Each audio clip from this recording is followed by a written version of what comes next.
also an Army veteran, and I'm a ballet dancer recreationally.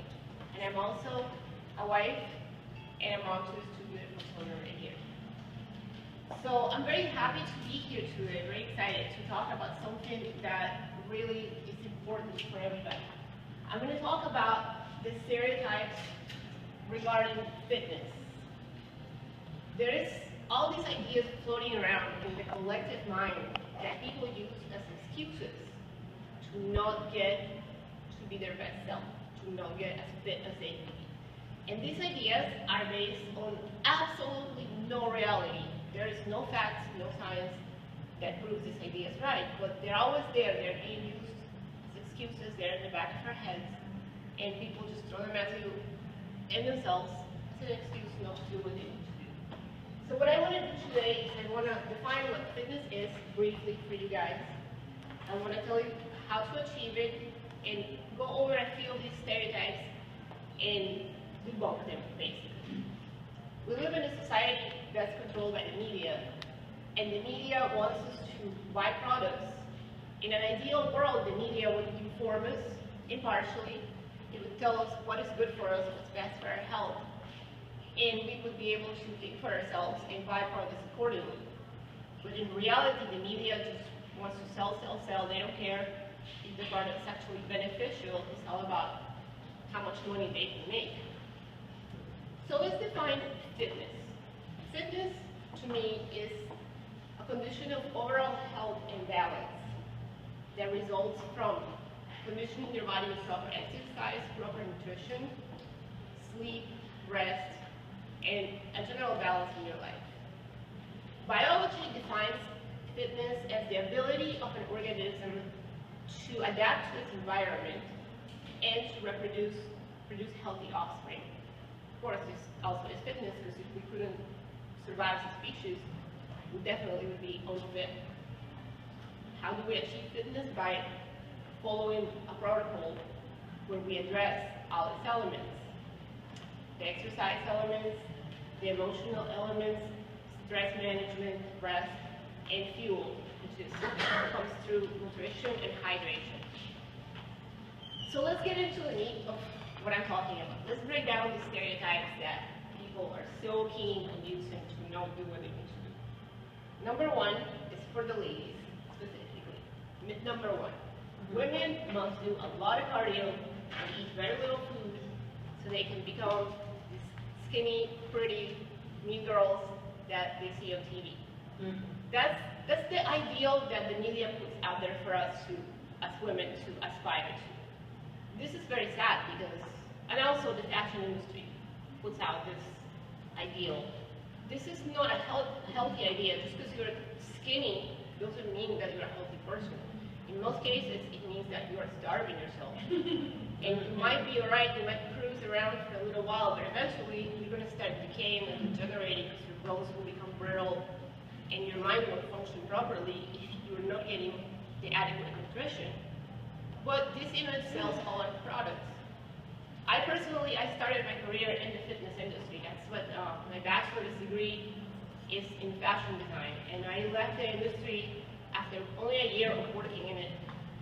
And I got into the fitness industry because I did not see that the fashion industry presents women in a positive light. I couldn't agree with having 14-year-old girls weighing 80 pounds modeling clothes for 60-year-old women and just promoting an image that is completely unattainable.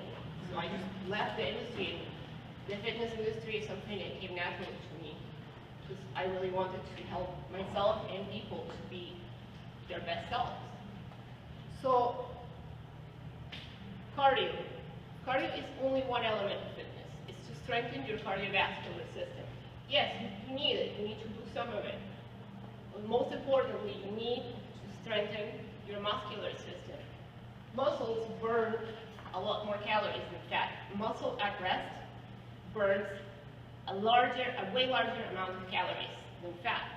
So if you want to burn fat, you really need to exercise to build muscle. Because as you build muscle, you will burn more fat. You can only do so much cardio. And if that's all you do, your muscles are not strong, then the results are not going to be what you want. As far as eating little, you can do that. happy and be bitchy all the time.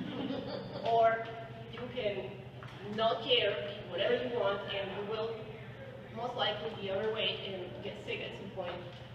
Or you can do the right thing. You can have a right exercise program that balances muscular endurance, cardiovascular endurance, flexibility, dexterity, mental agility.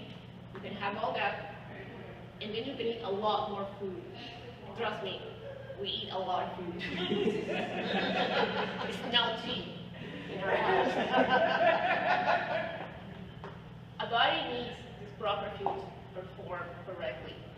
And women and men respond to exercise in a very similar way. And this brings me to my next point. Weight training. The next myth is weight training is for men and it makes women look manly and have horrible man face and all those things. That is my favorite. Man face. Man face. I just came up with something this morning while I was driving over here about this myth. Yes.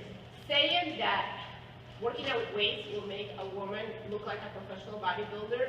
It's like saying, oh, I'm afraid to read this basic biology book because I'm afraid I'm going to become a rocket scientist. That's how ridiculous that concept really is.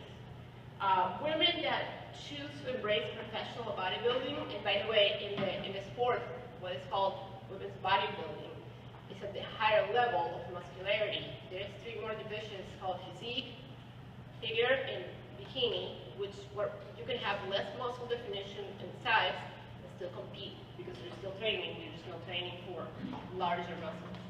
And in fact, women that train that top division, they train for many hours a day, every day. That's pretty much all they do. Eat tons of food, and most of them use anabolic steroids because women. Let's see who knows this. No, you don't. What is the one hormone that men have a lot more than women? Who said that? Okay, there you go. You've been a kid. That's not fair. So, testosterone is the hormone responsible for muscle growth and hypertrophy. Now, as a woman, you start weight training, your muscles will tone up, they will get stronger, they might get slightly larger, but the amount of hypertrophy is not going to be anything like what a man will experience with proper training. But they will get more dense, therefore, you will lose body fat, you will actually look smaller. When you see somebody with a lot of muscle definition and separation, it doesn't mean that they look manly, it means that they have very low body fat. Most people that compete only maintain this level of body fat for a short period of time because it's really hard. Another thing that always puzzles me, the human female is the only creature on earth that people don't like to see muscles on. We can see a horse and appreciate nice muscle tone, or any other animal, a leopard. We don't care if it's male or female. We just, it's a nice horse. But there's this old-fashioned idea that a woman should be soft and fragile and meek, and I think this is changing a lot. I mean, everybody knows strong is the new sexy. But there's still some old-fashioned people, usually insecure men, that tell their women, oh, you shouldn't, I don't want to date a man, so you shouldn't lift weights. And that's probably because they're afraid of their own insecurities, because they don't want her to look better than him. So, if you have people like that in your life, you need to get rid of them because you don't need that kind of negativity. So that myth being debunked. Just realize, as a woman, when you train, your body will respond very similarly like a man's, but not to the same level of size. So not to worry about that at all. The next one is, I'm too old to start. This one is all in your mind. Being old, yes, you might get older in years, but I'm living proof that you can be in better shape in your 40s than in your 20s. And I think a lot of people are following that now. The idea that when you become older, you just start breaking down, and that everything starts falling apart, it's just that. It's an idea. Now, bad idea. But here's the problem. If you believe that, if that's your self-image that aged and now I'm going to start breaking down, what's going to happen? Your brain is going to say, okay, your wish is my command, and start breaking stuff down. If you don't maintain a fitness routine and a nutrition program, yes, stuff will start breaking down. But if you keep your body in good shape, you can be quite old and still look fantastic and not be a burden to people. And this is what happens. A lot of people kind of make this excuse into other excuses. This kind of brings me right next to my next one.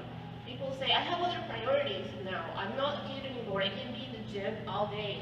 I have kids. I want to be a super mom. I want to give them the best. Guess what? You're not giving them your best if you're not in your best shape. You want to live a long life so you can play with them. You want to be agile. You want to do sports with them. You don't want to just sit on the sidelines. You want to be a soccer mom that just sits on the side. Oh, I'm just eating cookies while you play. No, you want to play with them. If you're more the kind of person that's intellectual or really into their work, people use it as an excuse too. They'll say, oh, I have to work so many hours. I can't possibly just, dedicate an hour, 24 hours of the day. I can't possibly do half an hour workout. There's so much going on. You know this is no good. You can find 30 minutes here or there to get a workout in. In fact, your work will become a lot more effective if you do that. Your brain will function better, your cognitive abilities will increase. And if you're a mom, you can definitely give a good example to your children by teaching them how to properly maintain themselves fit.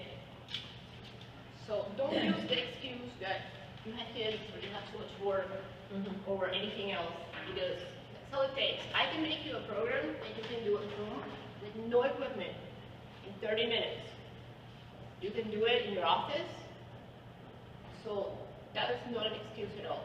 Time is not an excuse. You have 24 hours a day. Just don't waste so much of it. The other one is, I have an injury. This one is kind of easy because people don't want to be rude to an injured person. If you say, I have an injury, oh, okay, never mind, good. And yeah, you don't want to be rude to an injured person and tell them they're lying, but a lot of people use that to not get better. And me and Billy were just talking about this earlier. It won't be better. You won't, because if you don't stop doing something, if you don't start doing something, everything else that's not injured is going to start degenerating. Yes. So you need to work around it. And if you look at your little handout there too, I love the little picture that I found for this. All these athletes that are disabled, they're international professional competitors, and they have disabilities, missing a limb, or there's one lady that's a small person, these people, there's been so many little people in the bodybuilding competitions and everything, like, you shouldn't let anything stop you from being the best that you can. If you have one leg, you can still be the best person with one leg that there is.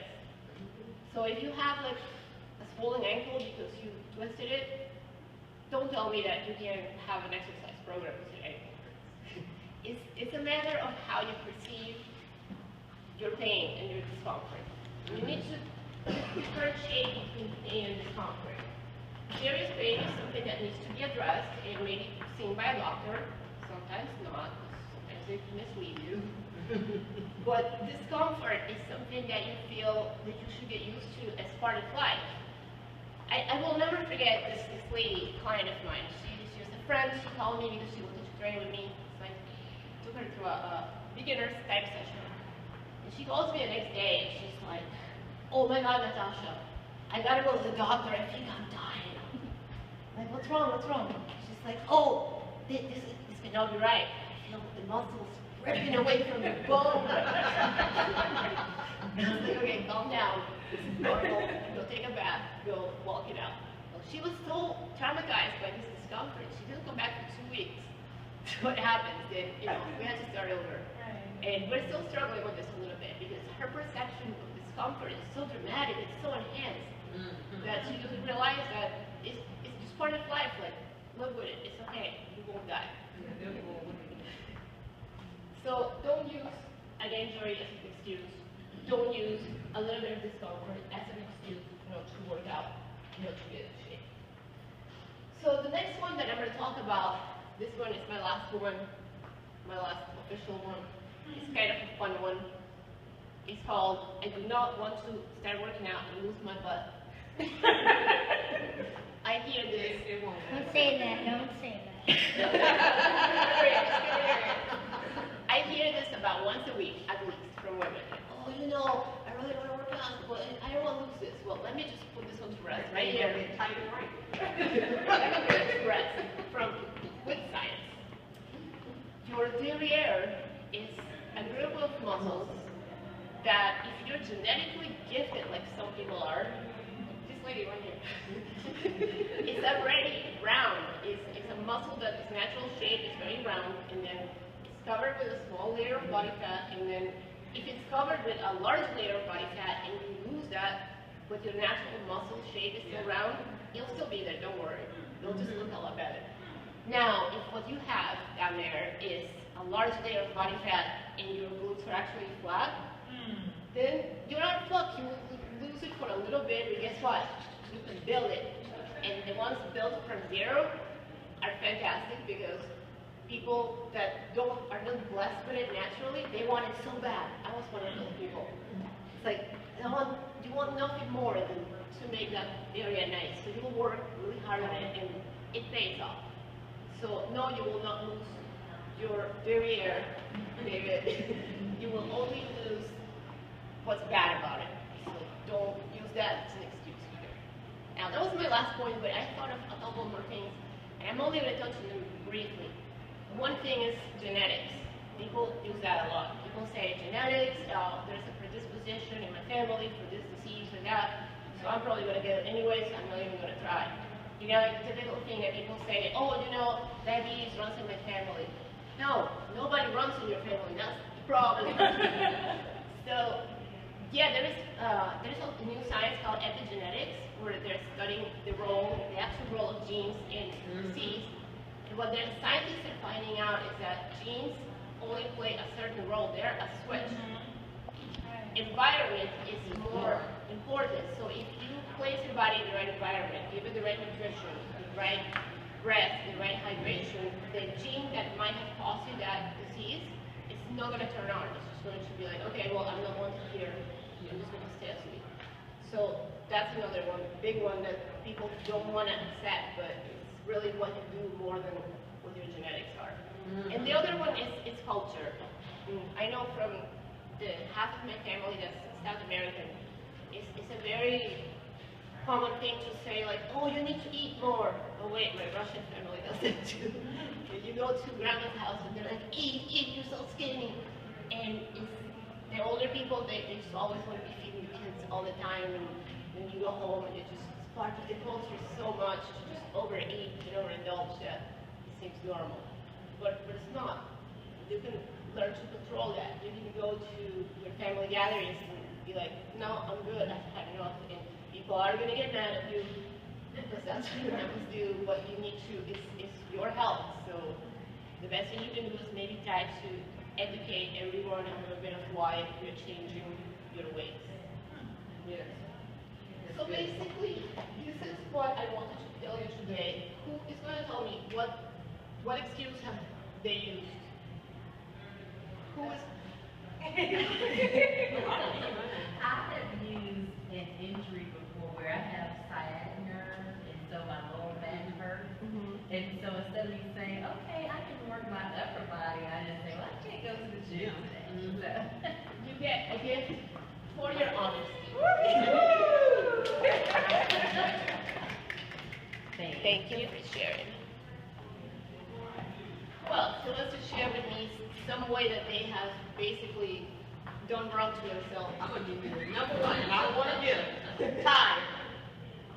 But what you don't realize is that if you get up and start exercising when you're tired and moving around, yes, you get energy. But you say you're tired, and so you just, that's the excuse. Oh, I'm good. I'm so tired. I go through that every week because I go to ballet class a couple of evenings. And most of the evenings I'm so tired by the time class comes around and I'm like, oh, I'm not even going to go. When I go, I feel so great, and then the rest of my evening is fantastic. And I am going to be No, say to somebody else.